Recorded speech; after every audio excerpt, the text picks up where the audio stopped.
புஸ்தகத்தை எடுத்துக்கொள்ளுங்க. நியாயாதிபதி புஸ்தகம் 5வது அதிகாரம் 7வது வசனத்தை நாம் வாசிக்க கேட்போம். தெபோராளாகிய நான் எழும்பும் அளவும், தெபோராளாகிய நான் எழும்பும் அளவும், இஸ்ரவேலிலே நான் தாயாக எழும்பும் அளவும், இஸ்ரவேலிலே நான் தாயாக எழும்பும் அளவும், கிராமங்கள் பாழாய் போயின, கிராமங்கள் பாழாய் போயின. ஆண்டவரே, கிராமங்கள் பாழாய் போயின, இஸ்ரவேலிலே கிராமங்கள் பாழாய் போயின. இங்கு ஒரு தேவனுக்காக எழும்பி சத்துருவை மேற்கொண்ட ஒரு பகுதி தான் இந்த பகுதி. அருமையானவர்களே, யோசுவா மரித்ததற்கு பிறகு 110 வயதில் அவர் மரித்தார். இஸ்ரவேலர்கள் சிதறடிக்கப்பட்டார்கள். ஒரு தலைவன் மரித்த உடனே பாருங்க, சிதறடிக்கப்பட்டார்கள் ஜனங்கள். அதற்கு பிறகு கர்த்தர் நியாயாதிபதிகளை எழுப்பினார். இந்த தெபோராள் என்று இப்பொழுது நான் சொல்லப்பட்ட ஒரு அம்மா சாதாரண அம்மா. அவள் பேரிச்ச மரத்துக்கு கீழே இருந்து நியாயம் விசாரித்தவள். இவள் காலத்தில் கானானின் ராஜாவாகிய யாபின், அவனுடைய சேனை தலைவன் சிசேரா இஸ்ரவேல் ஜனங்களை 20 ஆண்டு கொடுமைப்படுத்தினான். ஓடி ஒளிஞ்சாங்க குகைகளுக்குள்ள இஸ்ரவேல் ஜனங்கள். இவன் ஒரு சாதாரணமா பேரிச்ச மரத்துக்கு கீழே இருந்து குடியிருக்கிறான். பேரிச்ச மரத்துக்கு கீழே குடியிருக்கிறான். வர்றவங்களுக்கு நியாயம் செய்கிறான். ஒரு சாதாரண நியாயாதிபதி, 4வது நியாயாதிபதியா இவ வந்தா. இந்த அம்மா தெபோராள் என்றால் தேனின்னு எழுதியிருக்கிறது. அதனுடைய அர்த்தம் தேனி என்று நாங்கள் பைபிள் காலேஜில் படித்து அந்த நாட்களை நினைவு கூர்க்கிறோம். ஆனால் ஆண்களுக்கு இல்லாத ஒரு ஆரமரம் இவளுக்குள்ள வந்தது. அந்த நாட்களுக்குள்ள இருந்த பெரிய பெரிய வீரர்களுக்கு இல்லாத ஒரு தைரியம் இவளுக்குள்ள வந்தது. என்ன தைரியம்? இந்த சிசேரா 20 ஆண்டுகளாக தேவனுடைய ஜனங்களை, நம்முடைய ஜனத்தை துன்பப்படுத்துறான், துயரப்படுத்துறான், வேதனைப்படுத்துறான், சுமை சுமத்துறான். இவனை கண்டு ஜனங்கள் சிதறட்டி ஓடுறாங்களே, அலற வைக்கிறான், குமர வைக்கிறான், அடிமையாக்குறான். நேரடியா ஜனங்களுக்கு அவன் இஷ்ட போல ஜனங்களை நடத்துறானே, இவனை எப்படியாவது வீழ்த்தணுமே, பாருங்க பாரத்தை பாருங்க என்று சொல்லி அந்த நாட்கள்ல நாப்தலி கோத்திரத்தில் வந்த பாராக்க கூப்பிடுறான். பாராக்கே, நீ எழும்பி வா. யாங்கேல்னு ஒரு பெண்ணை, எழும்பி வா. கர்த்தர் எனக்கு சொல்லியிருக்கிறார், இந்த சிசேரா ஒரு ஸ்திரீ கையில தான் அழிவான், ஒரு ஸ்திரீ கையில தான் அவன் கொலை செய்யப்படுவான். நீங்கள் யாவரும் பயப்பட வேண்டாம் என்று சொல்லி தீர்க்க தரிசனமா அழைக்கிறான். இந்த வார்த்தை அந்த சிசேராவை ஒரு ஸ்திரீ தான் கொலை செஞ்சா. கையை உயர்த்தி எல்லாம் ஒரு அல்லேலூயா சொல்லுங்க. தேசத்தின் ஜனங்கள் இந்த பக்கமும் அந்த பக்கமும் புரண்டு ஓடும்போது இந்த இவள் சொன்ன வார்த்தை அப்படி நிறைவேறுச்சு. இது பாட்டு. தெபோராளாகியனா தாயாக எழும்பும் அளவும், எழும்பினா பாருங்க, தாயாக எழும்பினா பாருங்க. அவள் எழும்பின ஒன்னதான் சிசேரா யாகேல் மூலமாய் அவள் சாகடித்தான். கையை உயர்த்தி ஒரு அல்லேலூயா சொல்லுங்க. மறுபடியும் ஒரு அல்லேலூயா சொல்லுங்க. சொல்லிட்டா, நீங்கெல்லாம் இப்படி பயப்பட வேண்டியதில்லை. இந்த சிசேராவை கர்த்தர் ஒரு ஸ்திரீயின் கையில கொடுக்க போறார். அவன் நினைச்சிட்டான். ரொம்ப அற்புதமா இருக்கும். 4வது அதிகாரம் 9வது வசனத்தை வாசிக்க. அதற்கு அவள், நான் உன்னோட கூட நிச்சயமாய் வருவேன், ஆனாலும் நீ போகிற பிரயாணத்தில் உண்டாகிற மேன்மை உனக்கு கிடையாது. கர்த்தர் சிசராவை ஒரு ஸ்திரீயின் கையில் ஒப்பு கொடுப்பார் என்று சொல்லி, சிசராவை ஒரு ஸ்திரீயின் கையில தான் ஒப்பு கொடுப்பார் என்று சொல்லி தெபோராள் எழும்பி பாராக்கோடே கூட கேதேஸ். எல்லாரும் கைகளை உயர்த்தி ஒரு அல்லேலூயா சொல்லுங்க. இந்த சிசரா செய்த கொடுமையை நீங்க பாருங்க. 4வது அதிகாரம் எடுத்துக்கோங்க. 2வது வசனம் 3வது வசனத்துல ஒரு வருஷம் அல்ல 20 வருஷம் கொடுமைப்படுத்தினான். வாசிங்க. ஆகையால் கர்த்தர் அவர்களை ஆத்சேரில் ஆளுகிற யாபீன் என்னும் கானானியருடைய ராஜாவின் கையில் விற்று போட்டார். அவனுடைய சேனாதிபதிக்கு சிசரா என்று பேர். அவன் புறஜாதிகளுடைய பட்டணமாகிய அரோசேத்திலே குடியிருந்தான். அவனுக்கு 900 இருப்பு ரதங்கள் இருந்தன. 900 இரும்பு ரதங்கள் இருந்தன. அவன் இஸ்ரவேலின் புத்திரரை 20 வருஷம் கொடுமையாய் ஒடுக்கினான். 20 வருஷம் கொடுமையாய் ஒடுக்கினான். இஸ்ரவேல் புத்திரர் கவனிங்க, ஒரு சிசரா என்கிற ஒரு மனுஷன் 900 இரும்பு ரதங்களை கொண்டு வந்து சிதறடிக்கிறான் ஜனங்களை. பாருங்க எப்படி இருந்திருக்கும். ஒரு நாள் அல்ல, 2 நாள் அல்ல, 20 வருஷம் பரிசுத்த ஜாதியாகிய இஸ்ரவேலரை கொடுமைப்படுத்தினான் என்று எழுதியிருக்கிறது. இவா சும்மா ஒரு பேரிச்ச மரத்துக்கு கீழே இருந்து நியாயம் செஞ்சுக்கிட்டு இருந்தவா. இவளுக்குள்ள இதெல்லாம் கேள்விப்பட்டவன ஒரு ஆரவாரம் வந்தது, ஒரு எழுப்புதல் வந்தது. ஆகா, இவனை நம்ம விடவே கூடாது. தைரியமா சொல்றா, பாராக்கே நீர் வா, கர்த்தர் மகிமைப்பட போகிறார். இந்த சிசராவை யாரும் குறித்து பயப்பட வேண்டாம். ஒரு ஸ்திரீ கையில கர்த்தர் கொடுக்க போறார். கையை உயர்த்தி பாராக்க பார்த்து சொல்றார், பாராக்கே நீ அவங்க கூட யுத்தத்துக்கு போய, நீ போ, நீ ஒரு ஆம்பளை, நீ போ. கர்த்தர் என்கிட்ட சொல்லி இருக்கிறார். எல்லாத்தையும் விட்டுட்டு கால்நடையா ஓடி வருவான்னா, அதே மாதிரி யுத்தத்துல ஒரு சின்ன தோல்வியை கண்டோன்னு அந்த சிசரா டி ஓடி வாரான். யாகேலுடைய கூடாரத்துக்கு வரான். யாகேல் தெரிஞ்சிட்டு, ஆகா, இஸ்ரவேல் ஜனங்களை இத்தனை வருஷமா கொடுமைப்படுத்தினவன் நம்ம வீட்டுக்கிட்டே வந்துட்டான். வந்த உடனே அவன் தண்ணி கேட்க களைச்சி வந்தான். தண்ணியா கேட்குற, உனக்கு நான் பாலை கொடுக்குறேன், பாலை கொடுத்து களைச்சி வந்திருக்கிறேன் அப்படின்னு போர்வையை போட்டு அவனை மூடி சுத்தியில வச்சு அடிச்சான் பாருங்க நெத்தியில. அதுதான் கர்த்தர் சிலுவையிலே சாத்தானை அடிச்ச அடி. அப்படி அவன் செத்து போனான். நீங்க வசனத்தை வாசிங்க, 18, 19, 4வது அதிகாரம். யாகேல் வெளியே சிசராவுக்கு எதிர்கொண்டு போய், யாகேல் எதிரே சிசராவுக்கு எதிர்கொண்டு போய், உள்ளே வாரும், உள்ளே வாரும், என் ஆண்டவனே, என்னண்டை உள்ளே வாரும், பயப்படாதேயும் என்று அவனோடே சொன்னாள். அப்படியே அவளண்டை கூடாரத்தில் உள்ளே வந்தபோது அவனை ஒரு சமுக்காலத்திலே மூடினாள். அவன் அவளை பார்த்து, குடிக்க எனக்கு கொஞ்சம் தண்ணீர் தா, எனக்கு குடிக்க கொஞ்சம் தண்ணி தா, தாகமாய் இருக்கிறேன் என்றான். தாகமாய் இருக்கிறேன் என்றான். அவள் பால் துருத்தியை திறந்து, அவள் பால் குட்டியை திறந்து அவனுக்கு குடிக்க கொடுத்து திரும்பவும் அவனை மூடினாள். அப்பொழுது அவனை கூடார வாசலிலே நின்று, யாராவது ஒருவன் வந்து இங்கே யாராகிலும் இருக்கிறார்களா என்று உன்னிடத்தில் கேட்டால், இல்லை என்று சொல் என்றாள்.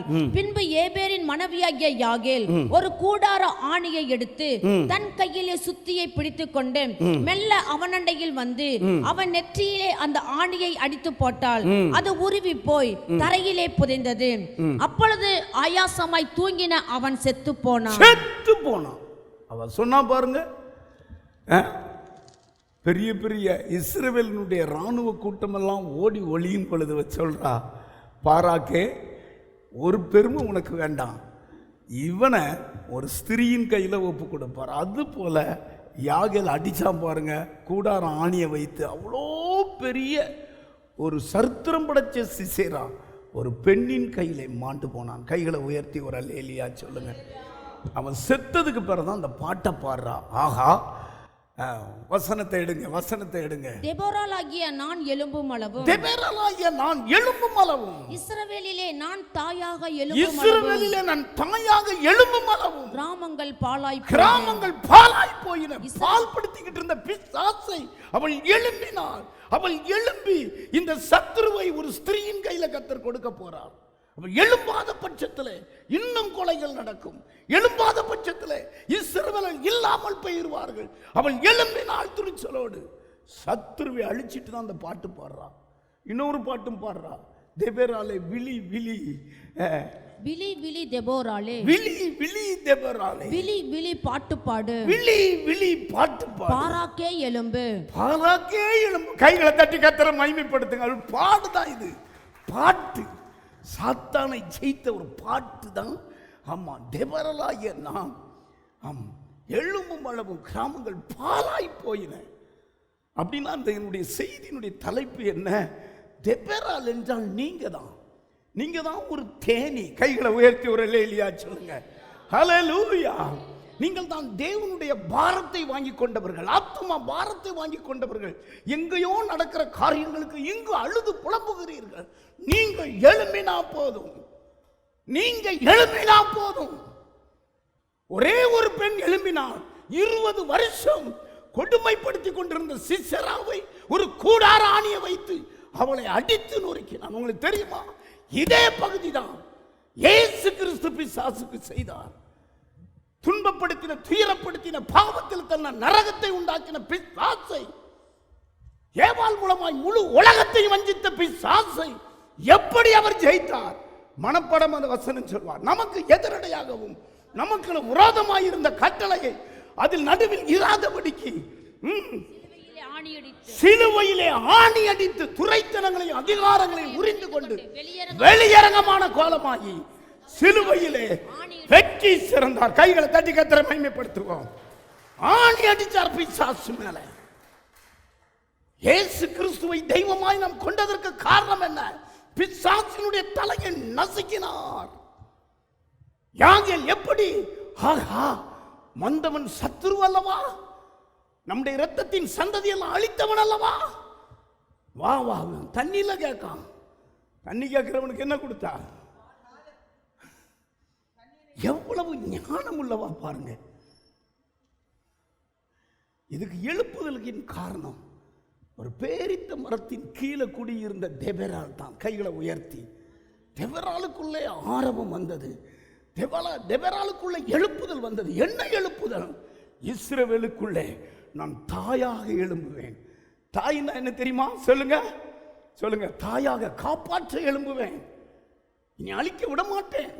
இஸ்ரவேல் ஜனங்களுக்கு நான் பால் கொடுக்க எழும்புவேன், பாதுகாக்க எழும்புவேன். போதும், நான் நியாயாதிபதியா இருந்தது, இனி எழும்புவேன். பேரிட்ட மரத்துக்கு கீழே உட்கார்ந்து இருந்தது போதும், நான் எழும்புவேன். வேற யாரும் அல்ல, அது நீங்க தான். கைகளை உயர்த்தி ஹல்லேலூயா. நீங்க எழும்பணும். சாத்தானை ஆண்டவர் அழிச்சிட்டார் சிலுவையில். நீங்க எழும்பணும். ஏசாயா எழுதின புஸ்தகம் 52வது அதிகாரம் 2வது வசனம். தூசியை உதறிவிட்டு எழும்பு சியோனே, உன் சிறையை அவிழ்த்து எழும்பு, உன் கழுத்தில் இருக்கிற கட்டுகளை அவிழ்த்து எழும்பு. 2வது வசனம். தூசியை உதறிவிட்டு எழுந்திரு, தூசியை உதறிவிட்டு எழுந்திரு. எருசலேமே வீட்டிரு, சிறைப்பட்டு போன சீயோன் குமாரத்தியே, சிறைப்பட்டு போன சீயோன் குமாரத்தியே, உன் கழுத்தில் உள்ள கட்டுக்களை அவிழ்த்து விடு. உன் கழுத்தில் இருக்கிற கட்டை நீ அவிழ்த்து விடு. எழுந்திரு. சாத்தான் மரிச்சு போனான். சிலுவையிலே ஆண்டவர் அடித்து நொறுக்கி விட்டார். மரணத்துக்கு அதிபதியாக இருக்கிற சாத்தானை தனது மரணத்தினாலே அழித்தார். ஜீவ காலமெல்லாம் மரண பயத்தில் இருந்த உங்களை ஆண்டவர் விடுவித்தார். இனி ஏதோ உட்கார்ந்துகிட்டு இருக்கிற காலம் இது கிடையாது. தூசியை உதறிவிட்டு தொடையை தட்டி சொல்லுங்க, எழும்புங்க, எழும்புங்க. உங்களை தான். நீங்க எழும்புலன்னா கிராமங்கள் பாழா போகும். நீங்க எழும்புலன்னா கிராமங்கள் அழிஞ்சிரும். நீங்கள் எழும்புலன்னா ஒரு குடிகாரன் 100 குடிகாரனா மாறிடுவான். நீங்க எழும்புலன்னா உங்க வீட்டு வாசப்படியில் தற்கொலைகள் நிறைய நடக்கும். நீங்க எழும்பணும். சிசரா என்பவன் சாத்தான், பிசாசு. பிசாசுனுடைய சூழ்ச்சியும் சிசராவனுடைய சூழ்ச்சி ஒன்று போல இருக்கும். ஒரு சாதாரண ஒரு பெண்மணி அவனை திட்டம் தீட்டி கூடார ஆணியை வைத்து அடித்து கொன்னா பாருங்க. அப்போ தான் அந்த பாட்டு பாடுறா. தெபெராலாகிய நான் ஜெயித்ததுனால பாட்டு பாடுறா. கைகளை உயர்த்தி.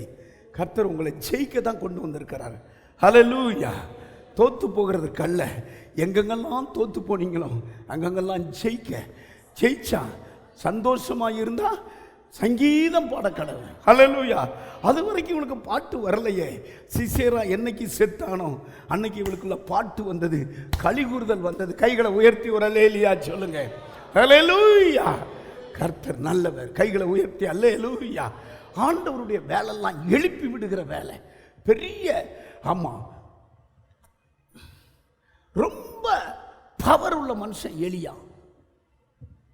இதே போல ஒரு இயேசபேல் அவனுக்கு சொன்னான், எலியாவை எங்க இருந்தாலும் கொண்டு வா, அவனை கொலை செய்வான். பாருங்க, செத்தவங்களெல்லாம் உயிரோடு எழுப்பினான்.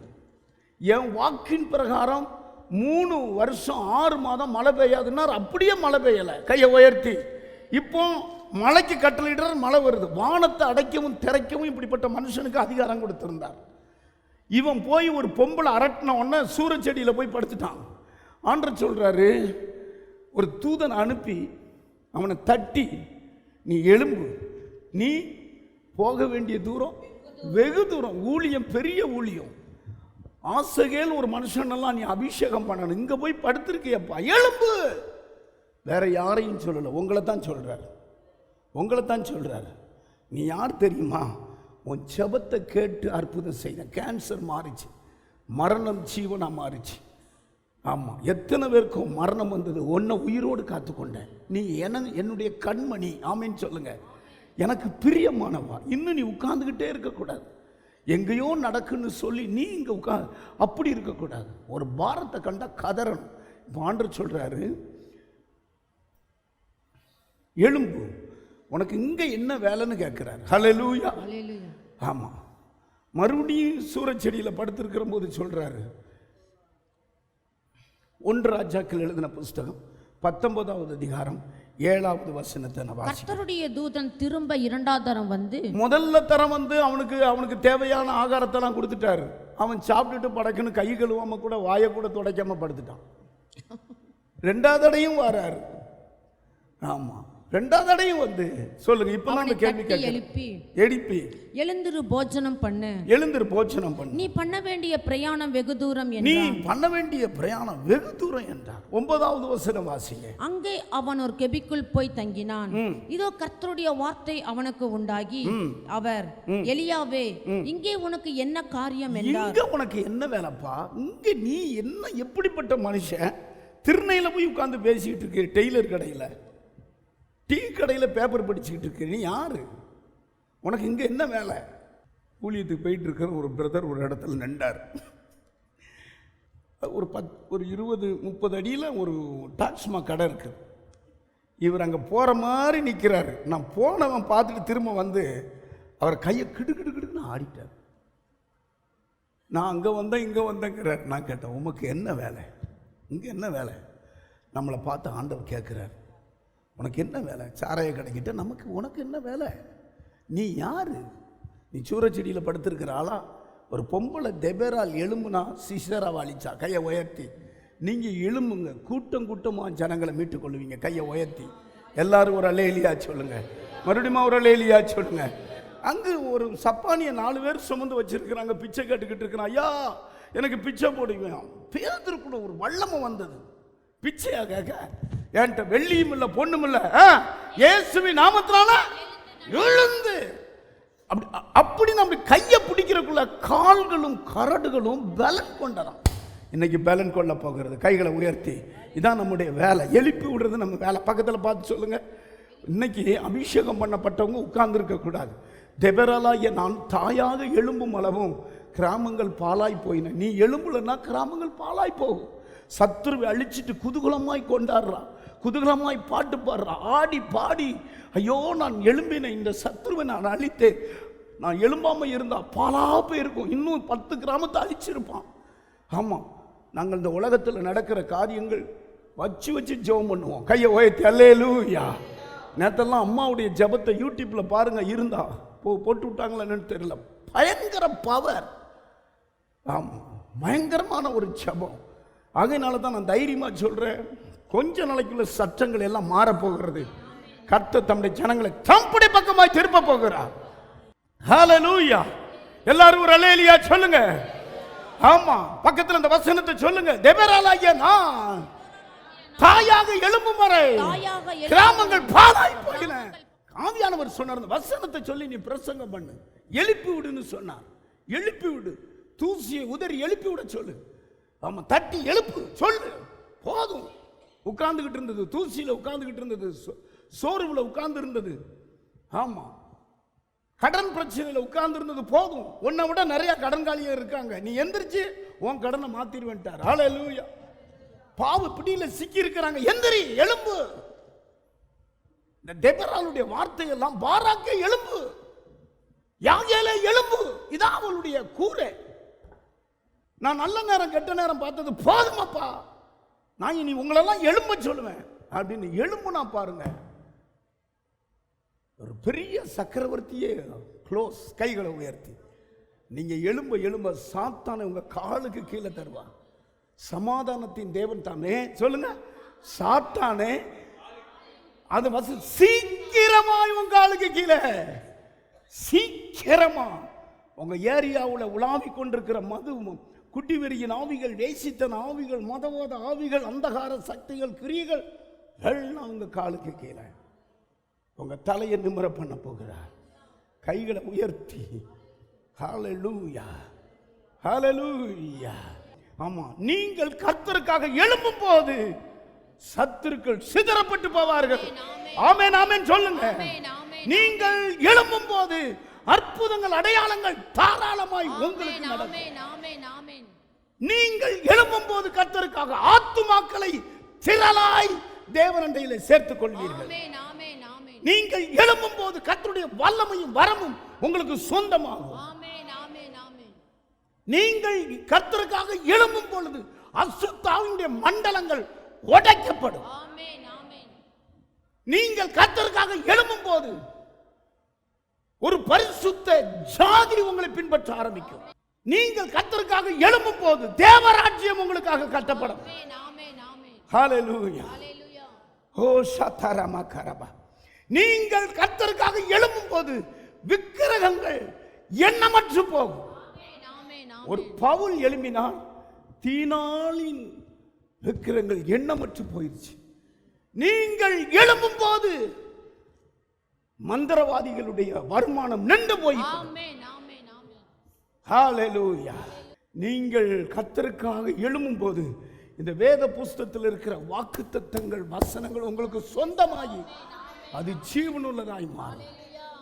அதற்கு முன்னால இருந்த பரிசுத்தவான்களுக்கு இல்லாத வெற்றியை தெபேரால் பெற்றுக்கொண்டாலே அவள் எழும்பினாள். அவள் சிசெராவை அழித்தாள், பிசாசை அழித்தாள். நீங்கள் ஒவ்வொருவரும் எழும்புங்கள். நீங்கள் எழும்பும் போது 3 காரியங்கள் நடக்கும். நீங்கள் எழும்பிட்டீங்கன்னா ஒரு வல்லமையை தரித்துக் கொள்ளுவீங்க. ஏசாயா எழுதின புஸ்தகம் ஃபர்ஸ்ட் ஒரு பாயிண்ட், நான் எழும்பும் போது கர்த்தருடைய வல்லமை முழுவதும் என்னை சார்ந்து கொள்ளுகிறது.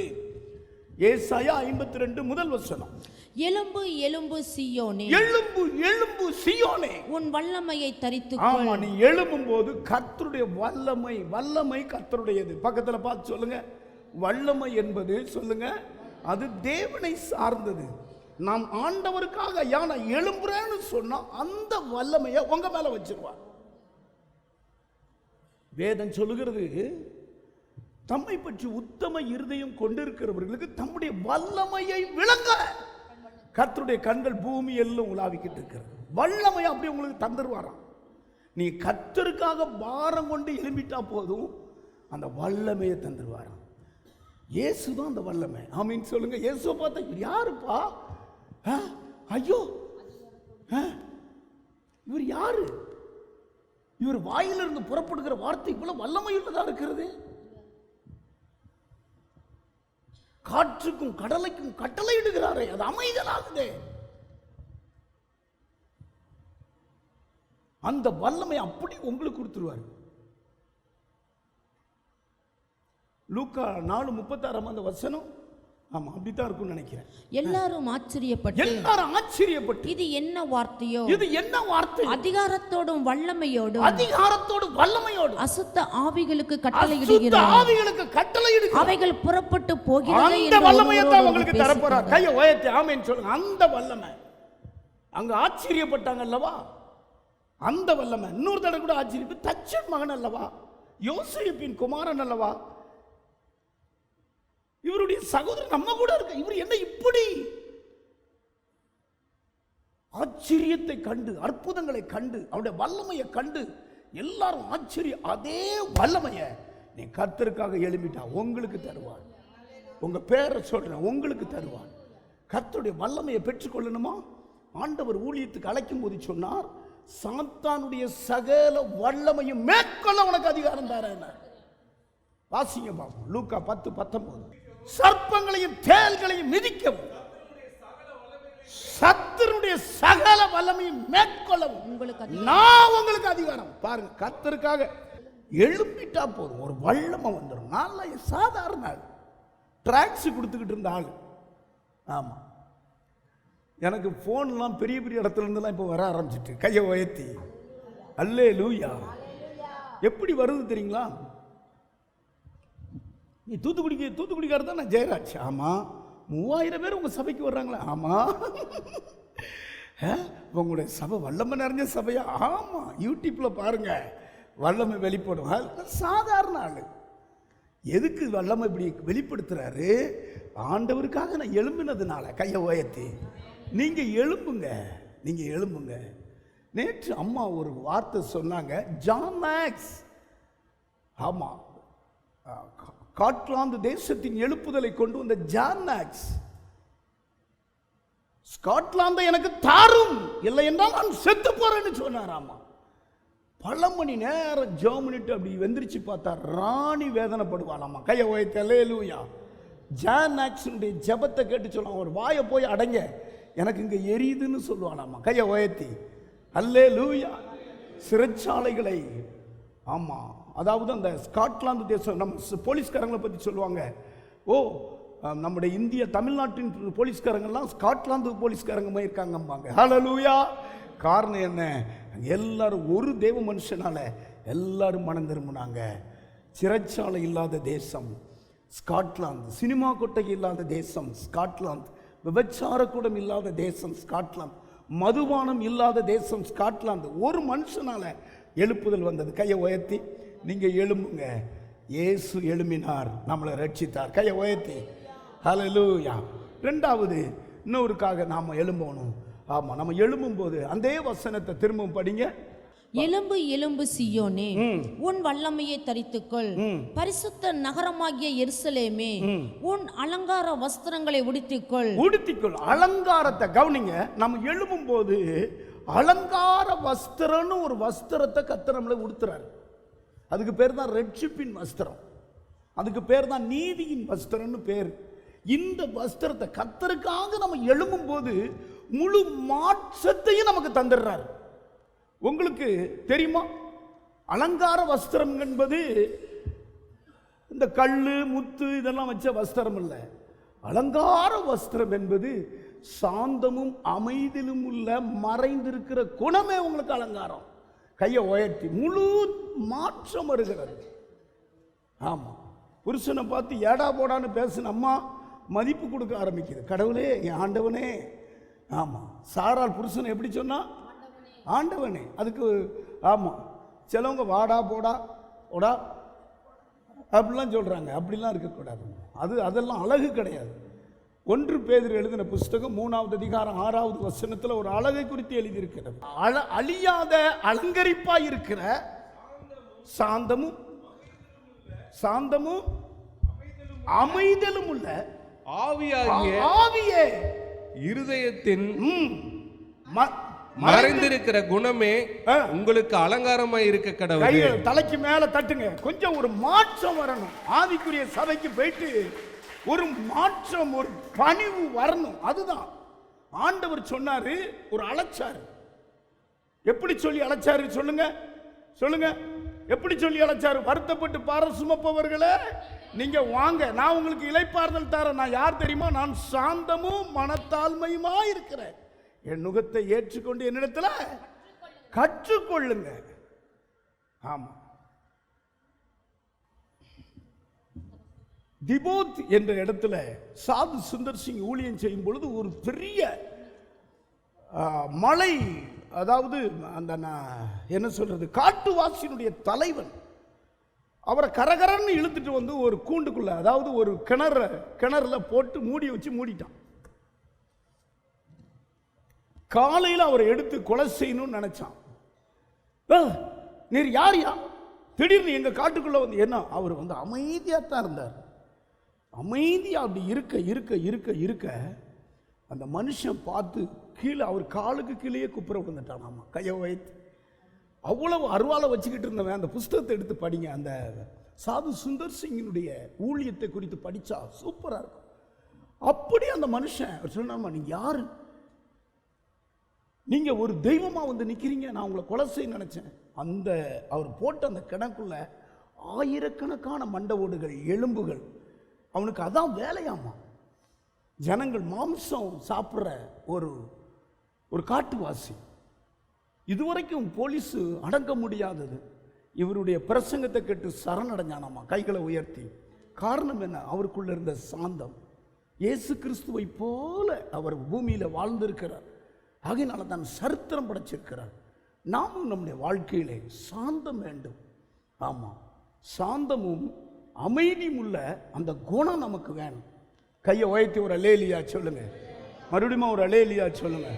ஜனங்களை நாம் ஆதாயப்படுத்த உட்கார்ந்து இருக்கிறோமே. ஆண்டவர் மோசையை பார்த்து சொன்னார், சாந்த குணமுள்ள மோசே, இவனை போல பூமியில ஒருவனும் இல்லைன்னார். கையை உயர்த்தி ஒரு அல்லேலியா சொல்லுங்க. இயேசு கிறிஸ்து தான் சாந்த சொருவி, அவரை பின்பற்றுவோம். மூன்றாவது சொல்லிட்டு முடிக்கிறேன். ஆமா, ஆண்டவருக்காக எழும்ப எழும்ப எழும்ப நமக்கு ஆத்துமாக்களை ஆண்டவரே கட்ட தருவார். ஆத்துமாக்களை தருவார். ஆண்டவருக்காக முதல்ல ஆண்டவருக்காக எழும்பும் பொழுது எலும்பு எலும்பு வல்லமையை வல்லமை தரிப்பிக்கப்படும். சாதாரண ஆட்கள் கையை வச்சு ஜெபம் பண்ணா மரிச்சவங்க கூட உயிரோடு எழும்புவான். இரண்டாவது, நாம் ஆண்டவருக்காக எழும்பும் போது பரிசுத்த அலங்காரமாய் நமக்கு ஒரு வஸ்திரம் உடுத்தப்படும். அதுதான் சாந்தமும் அமைதியும் உள்ள ஒரு ஆவி நமக்குள்ள வந்துடும். கையை உயர்த்தி. மூன்றாவது, அப்போஸ்தலர் எழுதின புஸ்தகம் 9வது அதிகாரம் 11வது வசனத்துல அனனியா என்கிற ஒரு ஊழியக்காரனுக்கு சொல்றாரு, அனனியாவே, கர்த்தர் நீ எழுந்து நேர்த்தெரு என்னப்பட்ட தெருவுக்கு போய் யூதாவின் வீட்டிலே தர்சு பட்டணத்தானிய சவுல் என்னும் பேருள்ள ஒருவனை தேடு. அவன் இப்பொழுது ஜெபம் பண்ணுகிறான். சரி, கவனிங்க. நீ எழும்பு அவர் சொல்றாரு. அனனியா ஒரு ஊழியக்காரன், ஒரு தீர்க்கதரிசி, ஒரு கர்த்தருடைய மனுஷன். அவன் எப்பொழுதும் ஜெபம் பண்ணிக்கிட்டே இருக்கிறான். இப்போ ஆண்டவர் சொல்றாரு, சரிப்பா நீ இப்ப எழும்பு தர்சு வீட்டு அட்ரஸ் கொடுக்கிறாரு பாருங்க ஜெபம் பண்றவனுக்கு. கையை உயர்த்தி எல்லாரும் ஒரு அல்லேலியா சொல்லுங்க. நான் ஜெப டீமை பார்த்து சொல்றேன். ஜெப டீம் இங்க இருக்காங்க. ஜெபம் பண்றவங்களுக்கு ஆத்துமாக்களை ஏராளமாய் தந்துருவார். வீட்டுல அட்ரஸோட தருவார், போன் நம்பரோடு தருவார். தெருவு சொல்றாரு பாருங்க. என்ன தெரு? நேர்தெரு. அல்லேலூயா. சொல்லுவாங்கல்ல, அந்த நேர் காலேஜ் இருக்குது மலமிச்சம்பட்டியில, அந்த நான் காலேஜுக்கு பக்கத்து விடுமாங்க. ஆமாம், கரெக்டாக அட்ரஸ் சொல்கிறார். நேர் தெருக்கு போப்பா, கோணலான தெருவுக்குலாம் போயிடாத. அவர் சொல்கிறாரு, என்னையா நீர் இந்த அட்ரஸை கொடுக்குறீரு? முந்தானத்திலிருந்து ஒரு வாரமாக நாங்கள் படாத பாடு. அந்த மனுஷன் சவுல் கிறிஸ்தவங்களெல்லாம் துன்பப்படுத்துவான், அடித்து நொறுக்கிறான். அவனையா போய் சந்திக்க சொல்கிறீரு? ஐயோயோ, கூப்பிட்டு ஆத்துமா கொடுக்குறாரு. சந்திக்கிறவனையும் பார்த்து சொல்லிட்டார், இனிப்போ அவன் ஏன் நாமத்துக்காக நான் தெரிந்து கொள்ளப்பட்ட பாத்திரமா இருக்கிறாங்கிறாரு. கையை உயர்த்தி. ஆத்துமாவை கொடுக்கறதும் சரியான ஆத்துமாவை கொடுக்கிறாரு. ஊழியம் செய்கிற ஆத்துமாவை அனனியாவுக்கு கொடுக்கிறாரு. கை தட்டுங்க பாப்போம், எல்லாரும் கை தட்டுங்க. ஆமா, 15வது வசனம். ஆமா, அதற்கு கர்த்தர் நீ போ அவன் புறஜாதிகளுக்கும் ராஜாக்களுக்கும் இஸ்ரவேல் புத்திரருக்கும் என்னுடைய நாமத்தை அறிவிக்கிறதற்காக நான் தெரிந்து கொண்ட பாத்திரமாய் இருக்கிறான். நீங்க ஒரு போய் சந்திப்பா, உனக்கு வீட்டு அட்ரஸ் கொடுக்க. நீ எந்த எலும்பு சரி ஜெபம் பண்ணது போது எலும்பு. நீ ஆத்துமாவை கேட்டுக்கிட்டு இருக்கேன், காதுக்கு வந்துருச்சு, ஆத்துமா அங்க இருக்குது, போ. அவன் வந்துட்டா புறஜாதி மக்கள் எல்லாம் ரட்சிக்கப்பட்டுருவாங்க. நான் தெரிந்து கொண்ட பாத்திரமா இருக்கிறான். உங்களுக்கு தெரியுமா, இவனுக்கு ஒரு பெயர் கொடுத்தார், நீ துன்பப்படுத்துற கிறிஸ்து. எல்லாரும் எந்திரிச்சு நில்லுங்க, எல்லா தலையில கை வச்சு ஜெபம் பண்ணுங்க. டெபராலாகிய நான் எலும்பும் அளவும் கிராமங்கள் பாழாய் போயின. எல்லாரும் எந்திரிங்க. சிஸ்டர் சரோஜாலாம் எந்திரிங்க. இந்த செய்தி உங்களுக்கு தான்.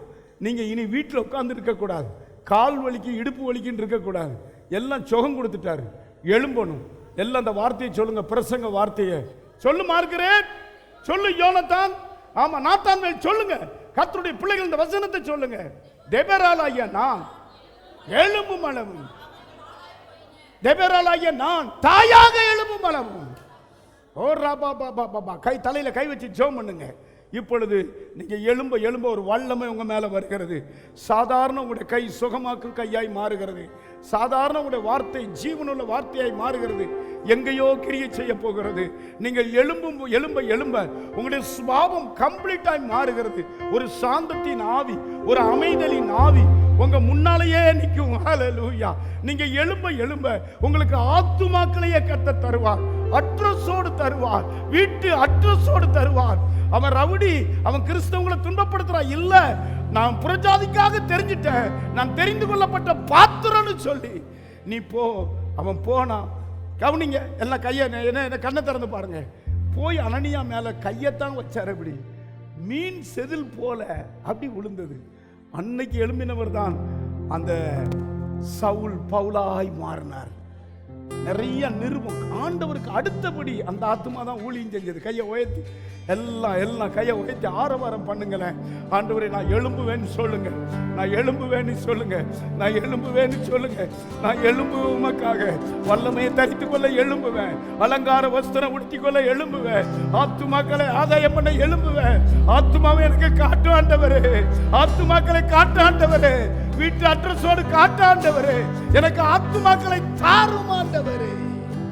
அன்பார்ந்தவர்களே, ஒவ்வொரு ஞாயிற்றுக்கிழமையும் ஏராளமான ஜனங்கள் நமது ஆலயத்திற்கு வந்து விடுதலை, சுகம், ஆசிர்வாதம் மற்றும் சமாதானம் பெற்று செல்கின்றனர். நமது சபையின் ஆராதனை நேரங்கள் ஒவ்வொரு ஞாயிற்றுக்கிழமை தோறும் முதலாம் ஆராதனை அதிகாலை 5 மணிக்கும், இரண்டாம் ஆராதனை காலை 7 மணிக்கும், மூன்றாம் ஆராதனை காலை 9 மணிக்கும், நான்காம் ஆராதனை மாலை 6:30 மணிக்கும் நடைபெறும். முதல் 3 ஆராதனைகளையும் நீங்கள் நேரலையாக சபையின் யூடியூப் வலைதளத்தில் உள்ள IPA சர்ச் கிணத்துக்கடவு சேனலில் உலகத்தின் அனைத்து பகுதிகளிலும் இருந்து பார்த்து பயனடையலாம்.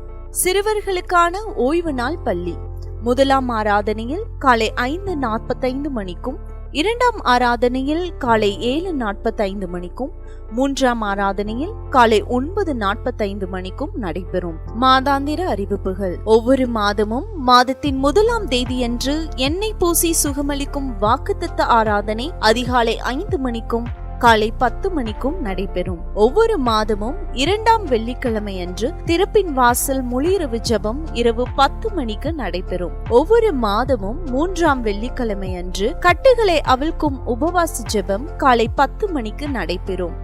இக்கூட்டங்களில் கலந்து கொண்டு தேவ ஆசீர்வாதம் பெற்றுக்கொள்ள உங்கள் யாவரையும் அன்புடன் அழைக்கிறோம்.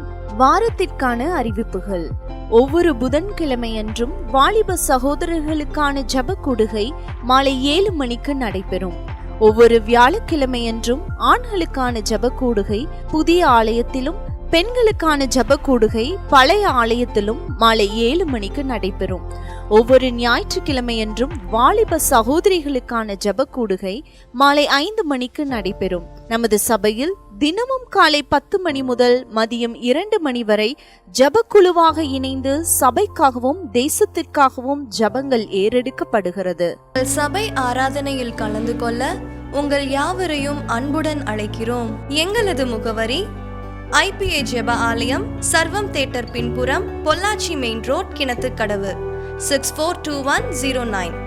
ஜெப உதவிக்கு பாஸ்டர் E. ஜெயராஜ் 9443435618 9488873284.